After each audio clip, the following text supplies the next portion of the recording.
Hi friend, आज हम UP लेखपाल में आए हुए क्वेश्चन को डिस्कस करेंगे। जो मैथ के पोर्शन आया हुआ था आपके यूपी लेखपाल में, उस क्वेश्चन को आपके सामने हम रख रहे हैं। आइए हम लोग स्टार्ट करते हैं। और फर्स्ट क्वेश्चन आपके सामने ये है, और फर्स्ट क्वेश्चन में जो दिया हुआ है वो आपसे कह रहा है कि 60 लीटर मिश्रण में अम्ल और पानी का अनुपात, 60 लीटर मिश्रण में अम्ल और पानी का अनुपात 2:1 है। क्या है? 2:1 है। इसमें कितना लीटर पानी मिलाया जाए ताकि अम्ल और पानी का अनुपात 1:2 हो जाए। देखिए यहां आपसे क्या कह रहा है, यहां जो अनुपात दिया है वो पहले क्या दिया है? अम्ल और किसका अनुपात दिया है? अम्ल और आपका पानी का अनुपात दिया है। यहां अम्ल और पानी दिया हुआ है। पहले अम्ल की बोला है, इसलिए अम्ल के नीचे अम्ल लिखेंगे 1:2। और जो पानी मिलाया जा रहा है, यहां पॉइंट है इस ऐसे क्वेश्चन में, इस प्रकार के क्वेश्चन में आपको ध्यान इतना रखना होता है मिलाया क्या जा रहा है। अगर पानी मिलाया जा रहा है, यहां दे रहा है कितना पानी मिलाया जाए। अगर पानी मिलाया जाएगा तो अम्ल की मात्रा क्या रहेगी? सेम होनी चाहिए। जो पहले रेशियो में जितना था उतना दूसरे रेशियो में भी होना चाहिए। अब यहां देखें, अगर होगा तो ठीक है और नहीं होगा, सॉरी ये 2:1 है। अगर होगा तो ठीक है और नहीं होगा तो हम इसको क्या करेंगे? बनाएंगे। जैसा कि आप देख रहे हैं, पहले अम्ल 2 दे रहा था और अम्ल 1 हो गया। मिलाया तो पानी जा रहा है। अगर पानी को मिलाया जा रहा है, इसका मतलब अम्ल की मात्रा समान होनी चाहिए। तो पहले रेशियो में 2 है और अब इसमें 1 है, इसलिए हम इसको बराबर करने के लिए 2 से गुणा कर देंगे। जैसे हम 2 से गुणा करेंगे तो ये 2 का गुणा इसमें भी होगा, इसमें भी होगा। तो 2 1 कम 2 और 2 दूना का 4। पहले था 2 और 1 था। ठीक है। अब आप देख रहे हैं कि आपका अम्ल तो बराबर हो गया, लेकिन पानी पहले 1 था, अब 4 हो गया, इसका मतलब 3 बढ़ गया। और ये जो 3 है, ये जो आपका ध्यान ये रखना है कि 3 हुआ, बढ़ा हुआ पानी हमें ये निकालना है। ये क्या है? अम्ल है और पानी को मिलाने से मिश्रण बनता है। और अम्ल और पानी को मिलाने से मिश्रण 3 बन रहा है। कितना बन रहा है? 3। हमारा जो बन रहा है वो 3 वो नीचे रखेंगे। और जो बुक क्वेश्चन में दिया हुआ है, क्वेश्चन में 60 दिया है और हमें जो निकालना है क्या? बढ़ा हुआ पानी 3 है तो 3 से गुणा कर देंगे और 3 से 3 कैंसिल हो गया और 60 लीटर आपका आंसर आ जाएगा। तो आंसर कितना आ गया? 60। तो ऑप्शन नंबर सी सही हो जाएगा। चलिए हम लोग सेकंड क्वेश्चन को डिस्कस करते हैं। तो सेकंड क्वेश्चन दिया हुआ है, यदि किसी धनराशि पर, हमें धनराशि नहीं पता है, किसी धनराशि पर ब्याज 1 पैसा प्रति रुपए प्रति माह हो तो वार्षिक ब्याज की दर, कुछ पॉइंट यहां ध्यान रखना, वार्षिक ब्याज की दर प्रतिशत क्या होगा? तो वार्षिक ब्याज दर का प्रतिशत क्या होगा हमसे पूछ रहा है। लेकिन सारे पॉइंट इसी में आपका क्वेश्चन छिपा हुआ, इसी में इसका सॉल्यूशन भी है। इसको पहले समझिए। 1 पैसा प्रति रुपए मतलब 1 रुपए में 1 पैसा। 1 रुपए में 1 पैसे का मतलब 100 पैसे में 1 रुपए, सॉरी 100 पैसे में 1 पैसा। तो यहां 100 पैसा और यहां अगर हम इसको प्रति ऐसे लगा दें तो 1 पैसा हो जाएगा। ऐसा लगा सकते हैं। इसका मतलब 100 पैसे में 1 पैसा ब्याज लिया जा रहा है। और कितने माह के लिए? 1 माह के लिए। इसका मतलब 1 माह में अगर आप 100 पैसा जमा करेंगे तो 1 पैसा ब्याज मिलेगा। यही ब्याज क्या है? ब्याज की दर है। जब 100 में किसी की बात होगी तो आपको निकालने की जरूरत नहीं है, आप आसानी से वही क्या हो जाएगा? परसेंटेज हो जाता है। जैसे हम 10% की बात करें, 10% ब्याज की दर है तो मतलब 100 में 10 रुपए ब्याज। वैसे ही 100 पैसे में 1 पैसा मतलब 1% की ब्याज दर, मतलब 1 माह में 1% की दर से ब्याज लिया जा रहा है। 1 माह में 1% की दर से ब्याज लिया जा रहा है। तो यहां वार्षिक पूछा है और 1 वर्ष की बात कर रहा है। 1 वर्ष में 12 माह होते हैं। 1 महीने में 1% की दर, तो 12 महीने में 12% की दर हो जाएगा और ऑप्शन नंबर डी सही हो जाएगा। तो ये देखिए, और इसको लगा सकते हैं, एक तरीके से भी और लगा सकते हैं, वो फार्मूले बेस से लगा सकते हैं। तो आसान तरीका हम बता दिए आपको, तो इजी तरीके से ऐसे भी कर सकते हैं। चलिए अगले क्वेश्चन की ओर बढ़ते हैं और क्वेश्चन नंबर 3 थोड़ा से बड़ा लिखा हुआ है और ये टाइम एंड वर्क का क्वेश्चन है, ये आपका एसआई का क्वेश्चन है, रेशियो का क्वेश्चन है, तो ऐसे आपको क्वेश्चन आए हुए हैं। चलिए हम अगले क्वेश्चन की ओर बढ़ते हैं और इसमें क्वेश्चन को देखते हैं कि कैसे करते हैं हम लोग। यहां दिया हुआ है किसी काम को एक पुरुष एक महिला से दुगना तेज है। इसका मतलब पुरुष अगर 2 काम करेगा तो महिला 1 काम करेगी। क्या कह रहा है, एक पुरुष एक महिला से दुगना तेज है, मतलब पुरुष महिला से दुगना तेज है, और एक महिला एक लड़के से दुगनी तेज है। तेज का मतलब यहाँ क्षमता से मतलब है, क्षमता से मतलब है, ध्यान रखना। यदि वे सभी अर्थात एक पुरुष एक महिला और एक लड़का मिलकर किसी काम को 4 दिनों में पूरा कर सकते हैं तो एक लड़का अकेले उस काम को कितने दिनों में पूरा कर सकता है। देखिए इसको लगाने का बहुत ही आसान तरीका हम बता रहे हैं। पहले आप पुरुष को लिखेंगे, फिर महिला को लिखेंगे, फिर किसको लिखेंगे, लड़का लिखेंगे। ठीक है, आप पहले कंडीशन में चले जाइए तो पहला कंडीशन यहां रहा, तो कह रहा है कि यहाँ पुरुष जो है महिला से दुगना तेज है। अगर महिला 1 काम करेगी तो पुरुष 2 काम करेगा। फिर तीसरे पॉइंट पर यहां जाइए, ये वाले पॉइंट पर, तो एक लड़का जो है महिला से क्या करता है, इसमें देखिए तो लड़के से महिला दुगनी तेज है, मतलब लड़का 1 काम करेगा तो महिला यहाँ 2 कार्य करेगी। अब इसको अनुपात में बना लीजिए, यहाँ बगल जिसके खाली रहता है उसको भर देते हैं, 2 के बगल 2 खाली है तो यहाँ भर देंगे। तो 2 का यहाँ सभी का गुणा कर लेंगे, 2 का 2 9 4 हो जाएगा, 2 1 कम 2 हो जाएगा और 1 1 कम 1 हो जाएगा। इसका मतलब पुरुष एक दिन में 4 कार्य कर रहा है, महिला एक दिन में 2 कार्य कर रही है और लड़का एक दिन में 1 कार्य कर रहा है। कुल टोटल वर्क बना लेंगे। टोटल वर्क कैसे बनाएंगे, 4 दिन में कितना कार्य हो जाएगा, एक दिन में 4 2 6 1 7, इसका मतलब 28 काम हो गया है, सॉरी 28 काम है टोटल वर्क। अब यहां पूछा क्या है, लड़के की बात है, तो लड़का एक दिन में कितना काम करेगा, हमसे क्वेश्चन है लड़के की बात। तो लड़का एक दिन में 1 कार्य कर रहा था, 28 काम को 28 दिन में लगा देगा करने में लिए, तो आपका आंसर कौन सा हो जाएगा, ऑप्शन नंबर सी हो जाएगा। 28 दिन में लड़का अकेले कार्य को करेगा। ठीक है, चलिए अगले क्वेश्चन की ओर बढ़ते हैं हम लोग। तो मित्रों अगले क्वेश्चन की ओर हम लोग बढ़ते हैं और अगला क्वेश्चन ये चौथा क्वेश्चन है। तो चौथा क्वेश्चन में दिया क्या हुआ है उसको देखते हैं। यहां दे रहा है 3 संख्याओं का योगफल, 3 संख्याओं का योगफल दिया है, पहली का दूसरी संख्या से अनुपात, पहली और दूसरी संख्या का अनुपात दिया है, दूसरी और तीसरी संख्या का अनुपात दिया है, तो तीसरी संख्या क्या होगी। देखिए मान लेते हैं हम, इसमें लगाने का तरीका क्या होगा, मान लेंगे हम तीन संख्या क्या है, ए है, बी है और सी है।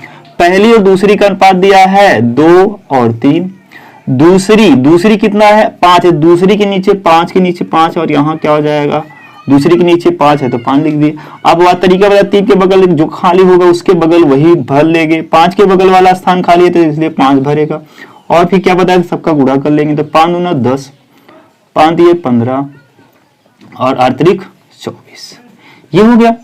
अब यहां दे रहा है योगफल, क्या दे रहा है योगफल, तो तीनों को जोड़ देंगे और यहाँ क्या हो जाएगा 5 4 9 और 2 1 3 1 4, मतलब 49 योगफल हमारा आ रहा है।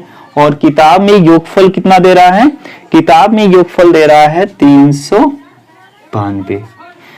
हमें पूछा क्या है, तीसरा योग संख्या, और तीसरी संख्या क्या है मित्रों, तीसरी संख्या देख रहे हैं यहाँ 24 है, तो 24 से गुणा कर देंगे। अब इसको अगर काटें तो 7 7 49 और 7 5 35, 7 6 42, 7 8 56 और 8 4 32, 8 2 16, 3 19, 192, और ऑप्शन नंबर क्या हो जाएगा, डी राइट हो जाएगा।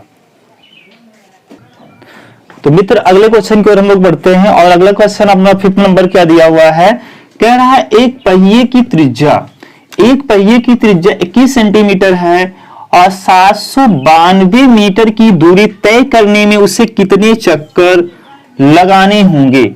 हम यहाँ चक्रों की संख्या निकालना है और क्वेश्चन में हमें यहाँ रेडियस दे दिया है और पहिया है तो वृत्ताकार होगा, उसके हमें रेडियस गिवन है, इसका हमें त्रिज्या गिवन है, और इतनी दूरी तय करने पर, इतना डिस्टेंस अगर हमें करना है, ट्रेवल करना है, तो कितना चक्कर लगाना पड़ेगा। देखिए पहिए अगर है तो पहिया अगर एक चक्कर पूरा करेगा तो एक चक्कर में जितना उसकी परिधि होगी, जितना उसका सरकमफ्रेंस होगा, वही उसकी क्या कहलाएगी, एक चक्कर में चली गई दूरी कहलाएगी। मतलब हम इसका क्या निकालेंगे, इसकी परिधि निकालेंगे।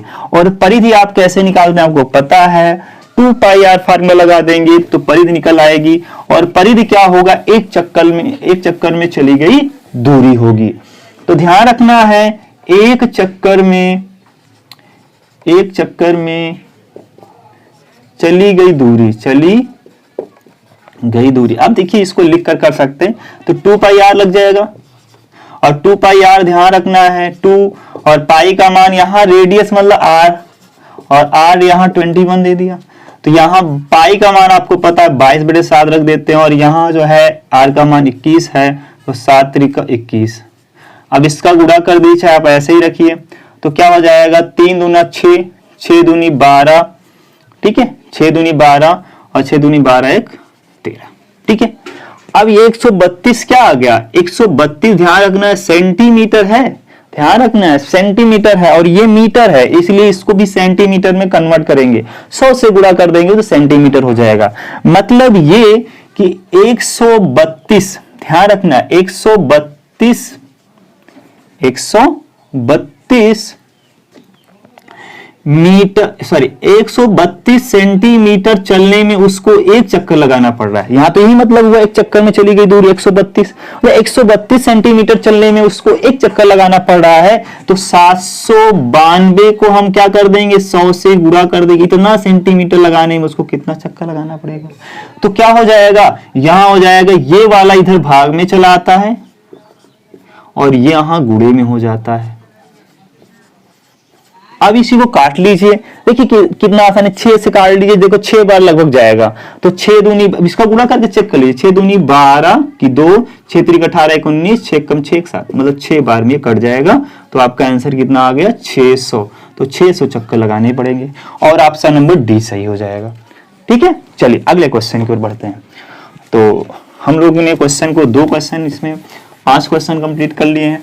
अब हम लोग छठे क्वेश्चन की ओर बढ़ रहे हैं और छठे क्वेश्चन को देखते हैं, ये किससे संबंधित है। तो ये ट्रायंगल से संबंधित है और ये त्रिभुज की बात कर रहा है। यहाँ पेरीमीटर ऑफ ट्रायंगल दिया है 540 मीटर। तो यहाँ पेरीमीटर हमें गिवन है, परिमाप गिवन है। देखिए किसी का भी परिमाप क्या होता है, चाहे वो त्रिभुजाकार हो, आयताकार हो, वर्गाकार हो, वो सभी भुजाओं का योग ही उसका क्या कहलाता है, परिमाप कहलाता है। मान लेते हैं ये ट्रायंगल हम ले लेते हैं, ठीक है, इसको ए बी और सी नाम दे देते हैं। तो योगफल क्या कहलाएगा, योगफल क्या कहलाएगा, यहाँ परिमाप, और 540 है। और इनकी भुजाओं का अनुपात दिया हुआ है, भुजाओं का अनुपात दिया है। तो भुजा कितना है, 5 है, 12 है, 13 है। तो यक्स लगा लेंगे, तो 5 यक्स के स्थान पे क्या, अगर अनुपात में कोई भी संख्या आती है तो उसमें हम क्या कर लेंगे, उसमें हम यक्स लगा लेते हैं। ठीक है, क्योंकि कोई भी वैल्यू कितने से कटी हमें नहीं पता है, कॉमन नंबर कटती है, इसलिए सभी में कॉमन एक्स रखते हैं। तो 5x, 12x और 13x इक्वल टू कितना, 540। सभी को जोड़ लीजिए, कितना हो जाएगा, 5 2 7 3 10 हो गया, 2 1 3 30 हो गया। तो आपका 30 आ गया, 30x के बराबर 540। तो x के बराबर कितना हो जाएगा, 540 बटे में 30 हो जाएगा। और 0 से 0 कैंसिल, इसको काटेंगे 18 बार जाएगा, तो x का मान 18 आ गया। और x का मान 18 आ गया तो आगे तो करना आसान हो गया। अब हमें भुजा क्या पता चल गई, 5x, देखो 5x है, ठीक है, भुजा कितनी थी, 5x थी, और दूसरा क्या था, 12x था, तीसरा क्या था, c कितना था, 13x है। और यहां हम क्या रख देंगे, 5x है तो 5 गुणे कितना रख देंगे, आपका x का मान कितना निकाले, 18, और फिर 18 पंचे 90 हो जाएगा आपका। फिर इसमें 12 गुणे कितना है, 18, 12 गुणे 18 का गुणा कर लेंगे, 18 दूना 36 की 6, 18 1 कम 18, 18 3 21, 216। तो ये आपका आ गया। इसको निकालने की जरूरत नहीं है क्योंकि हम लंब और आधार ही लेते हैं और इस आधार पर हम इसको निकाल सकते। क्यों ऐसा किए, क्योंकि ये परफेक्ट दिया नहीं है कि समकोण त्रिभुज है, लेकिन हम मान रहे हैं। क्यों, क्योंकि रेशियो में ऐसी संख्या दिया है 12 5 और 12 5 13, 12 5 13 का ट्रिपलेट नंबर है, इसलिए ये समकोण त्रिभुज होगा। अगर समकोण त्रिभुज है तो ध्यान रखना है area of right angle triangle क्या होता है, 1/2 लंब गुणे आधार। यहाँ लंब क्या होगा, हाइट बोल सकते हैं। यहाँ लंब कितना है, ध्यान रखिए लंब कितना है 90, आधार कितना, ये b का मान है तो b का मान कितना है 216 है। अब इसी को काट लेंगे तो क्या हो जाएगा, इसको काटिए आप तो 2 1 कम 2 0 2 8 16, तो 9 का गुणा करेंगे 9 8 कितना हो जाएगा 72 और 9 1 कम 9 और एक 0 ये वाला बचा है तो पीछे लगा देंगे 97 20 वर्ग सेंटीमीटर आपका कितना आ जाएगा, ये सॉरी वर्ग मीटर, मीटर में है तो वर्ग मीटर, ये आपका आंसर हो जाएगा। ठीक है, चलिए अगले क्वेश्चन की ओर बढ़ते हैं हम लोग। तो मित्रों अगले क्वेश्चन की ओर हम लोग बढ़ते हैं और अगला क्वेश्चन आपके सामने ये रहा होगा। क्वेश्चन में दिया क्या हुआ है, अगले क्वेश्चन में दिया हुआ है एक स्कूटर और एक मोपेड, एक स्कूटर और एक मोपेड के मूल्यों का अनुपात 9:5 है। कितना है, 9:5 है।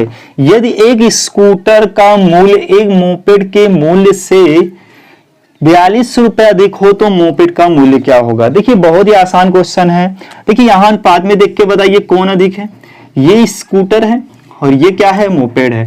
पहले स्कूटर को बोला है फिर मोपेड को बोला है, इसका मतलब स्कूटर मोपेड से कितना अधिक है, यहाँ 4 अधिक है।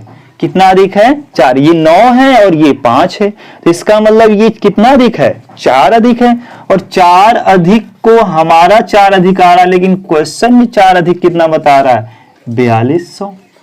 कितना बता रहा है, 4200। अब हमें क्या निकालना है, मोपेड, और मोपेड कितना है 5 है तो 5 से गुणा कर देंगे। अब 4 से इसको काटेंगे, 4 1 कम 4, फिर किससे काटेंगे, 4 5 20 और 0। ठीक है, और किससे गुणा कर दें, यहाँ 5 से। अब 5 0 हो जाएगा तो 5 5 25, 5 1 कम 5, यहाँ क्या हो जाएगा 5250, तो 5250 रुपए आपका आंसर आ जाएगा। कौन सा option number, option number B right है। ठीक है, चलिए अगले क्वेश्चन की ओर बढ़ते हैं। और अगला क्वेश्चन बहुत ज्यादा इंटरेस्टिंग है, इसको देखो हम यक्स वगैरह नहीं मानेंगे, बहुत इजी तरीके से करेंगे और आप ध्यान देना, पसंद बहुत आएगा आपको ये तरीका। चलिए इस क्वेश्चन को हम लोग जल्दी से करते हैं।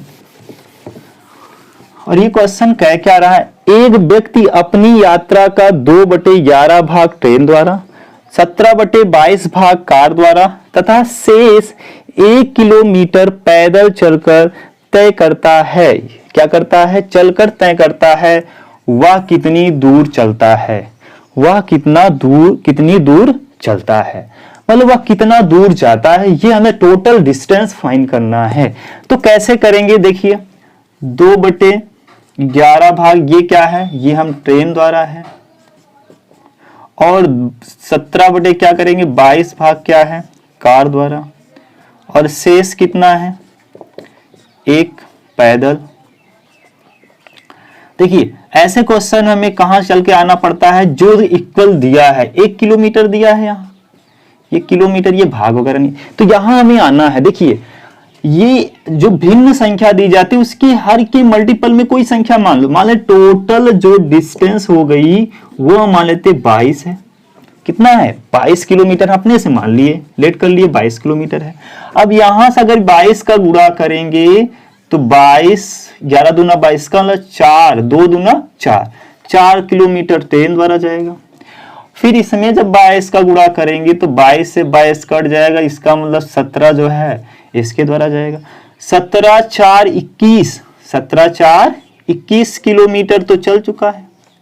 और टोटल हम माने कितना है 22, टोटल 22 माने और 21 चल चुका है, इसका मतलब 1 अभी चलना है, और 1 वही क्या दिखा रहा है यहाँ पैदल, मतलब 1 का मतलब कितना, 1 का मतलब जो हमारा आया है उसको नीचे, ऊपर कितना दिया है 1, जो शेष बच रहा है वो पैदल जा रहा कितना है वो 1 किलोमीटर, 1 का मतलब 1, और हमें टोटल हम माने हैं 22, तो 22 हो जाए, इसका मतलब 22 किलोमीटर आपका आंसर आ जाएगा, और ऑप्शन नंबर बी राइट हो गया। ठीक है, देखिए कितना आसान तरीके से हम लोग इसको निकाल लिए। चलिए अगले क्वेश्चन की ओर बढ़ते हैं।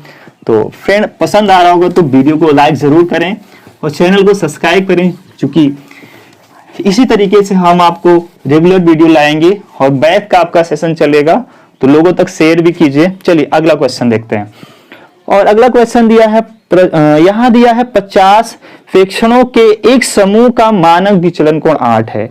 यदि प्रत्येक वेक्षणों को 2 से गुणा कर दिया जाए तो मानक विचलन कोण का मान क्या होगा। देखिए इसको लगाने की जरूरत ही नहीं है। देखिए किसी भी चीज में अगर हम जैसे आप निकाल रहे हैं, क्या माध्य निकाल रहे हैं या समांतर माध्य निकाल रहे हैं, ठीक है, तो या आप जान के चलिए एवरेज निकाल रहे हैं, ठीक है, वहां भी अगर प्रत्येक संख्या में गुणे की बात आएगी, जितना प्रत्येक संख्या में गुणा करेंगे उतना ही प्रीफिक्स किस पे पड़ेगा, चाहे वो एवरेज हो चाहे ये मानक विचलन कोण हो, सारे मानक विचलन हो।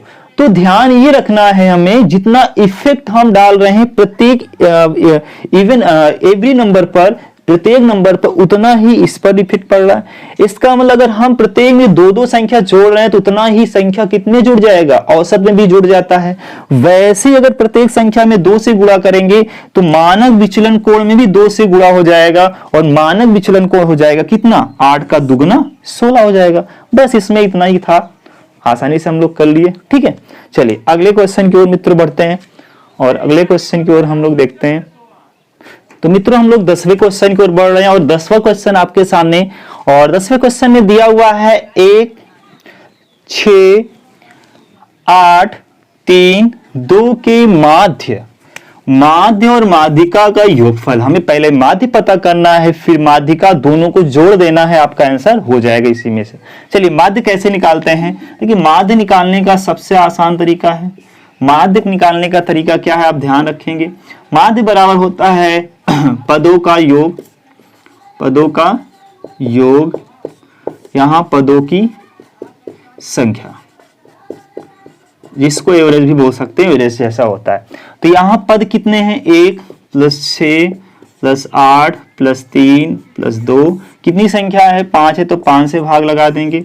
अब इसको जोड़िए तो कितना हो जाता है 6 1 7, 7 3 10, 10 और 10 2 12, 12 8 कितना हो जाएगा 20, और 20/5 काट देंगे तो कितना आ जाएगा 4। मतलब माध्य कितना आ गया, माध्य आपका 4 आ गया।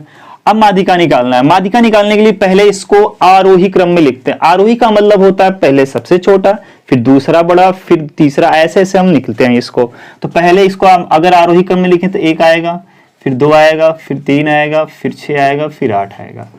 और इसको लगाने की जरूरत है भी नहीं, लेकिन हम कभी लगाते हैं, ये बीच वाला ही हो जाएगा, इधर 2 हटा देंगे। इसका तरीका क्या होता है, अगर ये सम आ रहा है, n बराबर क्या आ रहा है, अगर ये विषम है तो इसका फार्मूला अलग हो जाता है, अगर सम है तो इसका फार्मूला अलग हो जाता है, ठीक है। अगर सम है तो इसका फार्मूला अलग हो जाए, लेकिन यहाँ विषम है, क्योंकि 1 2 3 4 5 पद हैं, तो इसका मतलब ये विषम है। तो विषम मतलब बहुत आसान हो जाता है, n + 1/2 वां पद, क्या वां पद। अब देखिए n कितना है, 5 है, तो 5 + 1/2 कितना आ जाएगा, 6/2 आ जाएगा 3वां पद, मतलब तीसरा पद। और तीसरा पद देखिए तो 1 2 3, तीसरा पद यही आ रहा है। तो इसका मतलब माध्यिका कितना आ गया, माध्य आ गया 4 और माध्यिका कितनी आ गई 3। तो 4 और माध्यिका कितनी है, माध्यिका आपका 3 है, तो 3, तो 4 और 3 जोड़ दें कितना आ जाएगा 7, और साथ ही आपका आंसर हो जाएगा बी ऑप्शन सही हो जाएगा। तो इस वीडियो में हम लोग 10 क्वेश्चन को सॉल्व किए हैं। तो आई होप आपको ये समझ में जरूर आया होगा, और वीडियो को लाइक जरूर करें, चैनल को सब्सक्राइब करना ना भूलें और अपने फ्रेंड तक जरूर पहुंचाएं, ठीक है। अगले वीडियो में हम लोग 11 नंबर से देखेंगे और क्वेश्चन को जल्दी से सॉल्व करेंगे। Thank you.